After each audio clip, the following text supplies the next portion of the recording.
Suppose you are sending a message to a friend. Have you ever wondered how the message is kept secure? How do we prevent hackers from stealing the message along the way?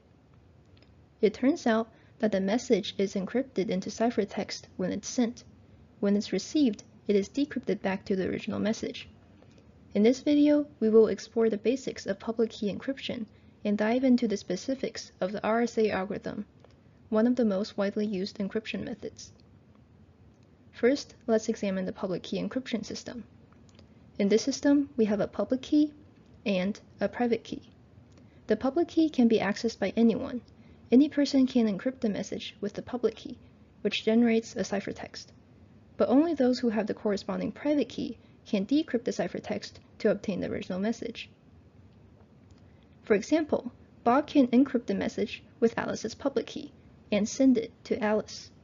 When Alice receives the message, only she can decrypt the message by using her private key.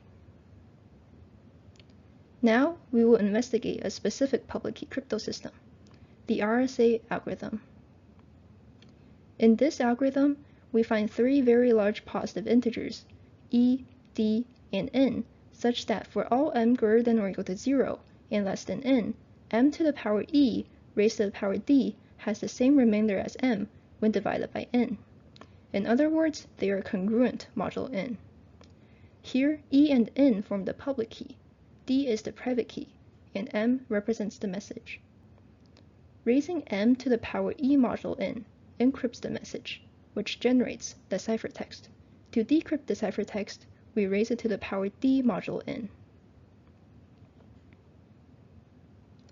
For generating the keys, we choose two large prime numbers p and q and compute their product. Next, we compute lambda of n, which is the LCM of p-1 and q-1 in this case. This function is called Carmichael's totient function. Now, we choose e such that it is greater than 1, less than lambda of n, and the GCD of e and lambda of n is 1. Finally, d is the modular multiplicative inverse of e modulo lambda of n, meaning d times e is congruent to 1 modulo lambda of n. Here is a proof of correctness for the RSA algorithm. We want to show that m to the power e raised to the power d is congruent to m modulo p times q. Since p and q are prime, it is equivalent to show that they are congruent modulo p and they are congruent modulo q, respectively. Since e times d is congruent to 1 modulo the LCM of p-1 and q-1, e d minus 1 is divisible by both p-1 and q-1.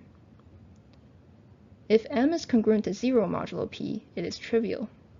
Otherwise, if m is not congruent to 0 modulo p, we can use Fermat's little theorem.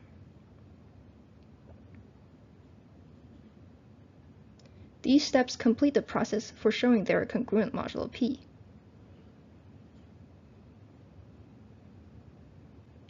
The process for showing they are congruent modulo q is similar.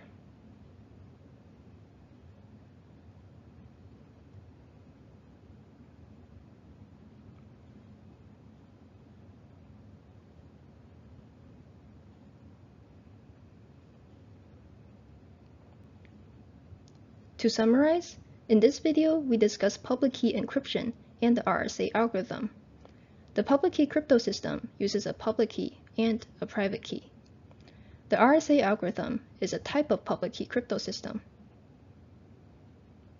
Hopefully, by now, you have a deeper understanding of the process of sending an encrypted message. Thanks for watching.